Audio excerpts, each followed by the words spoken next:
like to welcome to the Love and Reality podcast from the Snake Season 1. McLean, how are you doing today?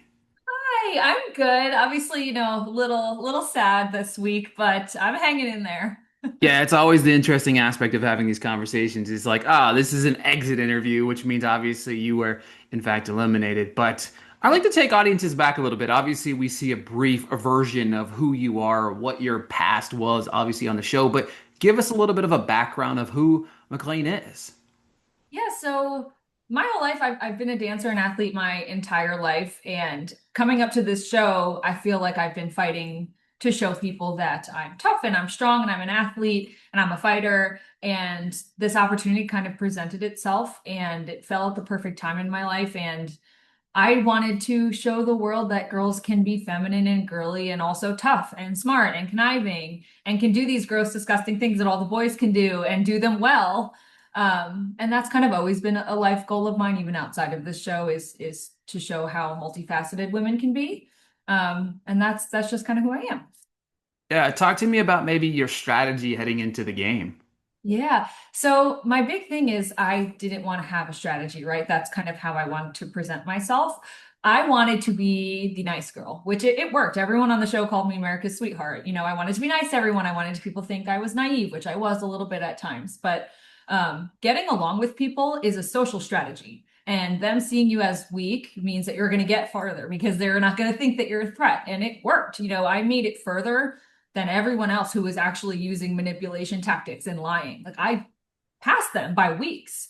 And that was my whole goal. I'm like, you can win this game by not lying and just be nice to people and make alliances that way. And obviously things twisted and turned at times, but overall, I think it worked pretty dang well. I mean, I made it to week 9. Yeah, I mean, exactly. I mean, it's crazy, especially since like early on, right? We go back to episode 2 even, like you were in the bottom with Minna, and like, what was it kind of like staving off elimination? Because then the following week, you go from elimination to this, to co-snake.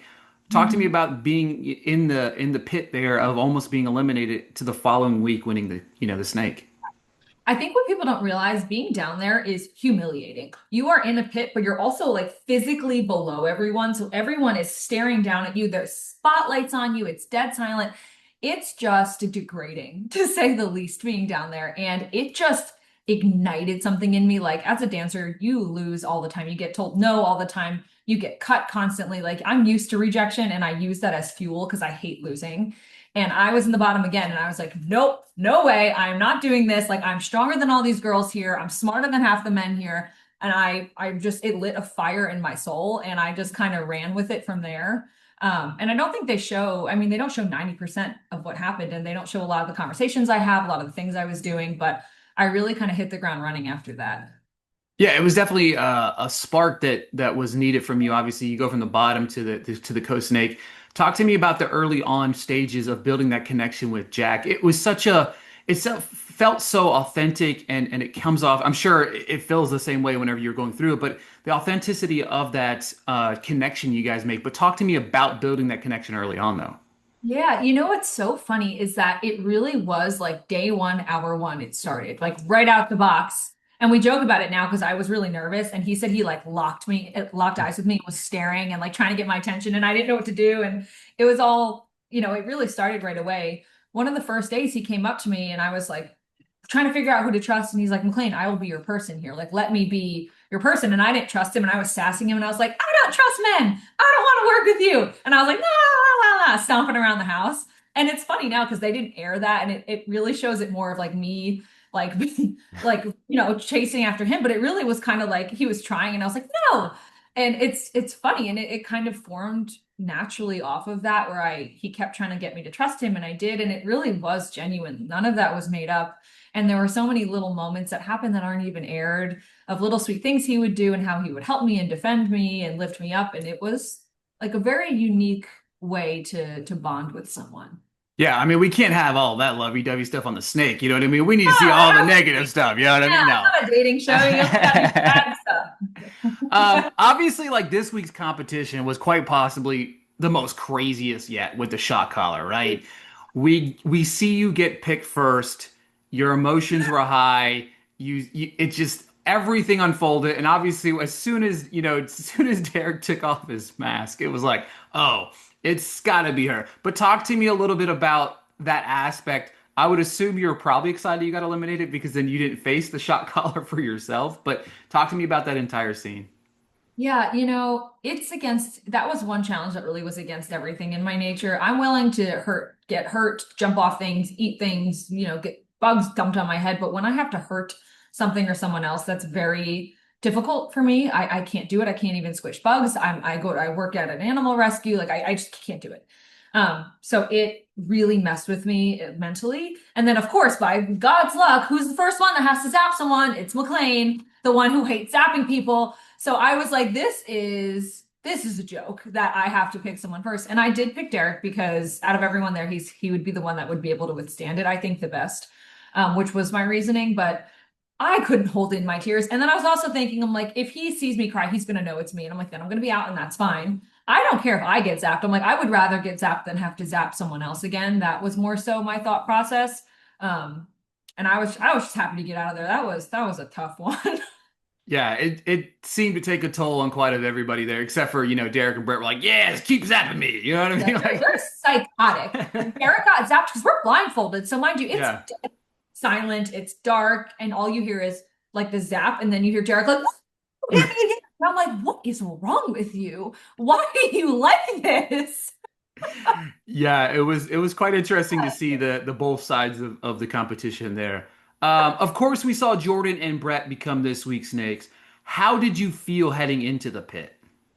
You know, Jordan and I had a really good relationship, but I did know that she was not willing to bend in her alliance or her pact with Frankie and Alyssa. I tried to tell her so many times that they did not have her back, and I was right. I was completely correct. But she did not listen to me, and you can only tell someone something so many times before you have to kind of give up. And I knew Brett likes me and our relationship was pretty strong. But at the end of the day, Brett does what he has to do to get himself forward and to help Jack. He's not going to help me. He doesn't owe me anything. So I kind of knew that it was going to be my time. I had a pretty good feeling. I mean, obviously I was crossing my fingers, but they were both stubborn and Jordan was running that show. Brett really just kind of took a back seat and he didn't really fight for anyone. It was interesting because we've saw that was I think it was the third time maybe we saw the double-headed snake maybe, and like because you and Jack were the one together, or no, was it Jake or Jack? Yeah. I'm trying to. Jacob, yeah. So that one was definitely an interesting one. That one played out pretty crazy. I think every time we've had a co-snake, it was like ran completely crazy because nobody could trust one another. But of course, as you see the names getting called, the twist that Derek is the last pick comes into play, right?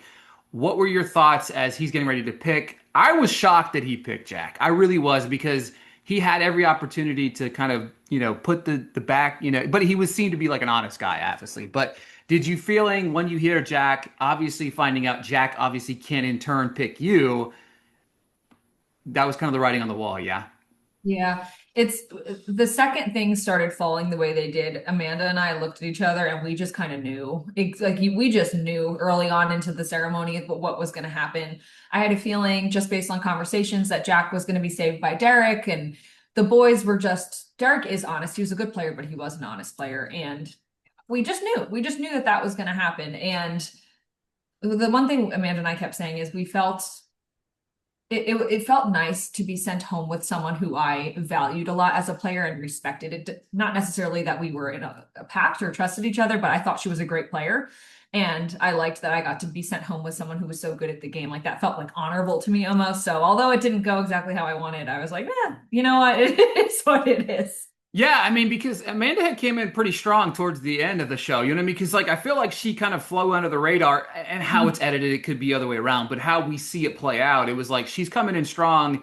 I felt like she almost was like on the verge. Like as soon as Catherine was eliminated, it was like, oh, Amanda's like, I'm gonna be the game player now and stuff like that. So it's really cool to kind of see that aspect of things. So that follows us up with what was it been like watching it back? And there has never been anything to kind of shock you in the process. You know, I know I'm a little bit of a naive person at times because I just love everyone I meet naturally. Every episode comes out and something happens and I'm like, I had no idea. And it's crazy because in my head, I'm like, I knew everything that happened. No. There's a conversation like every episode that happens that I'm baffled by. The biggest thing I was shocked by Catherine, but it kind of made sense when I thought back. I was shocked about Amanda because I knew she was smart and I didn't trust her because of how she was playing.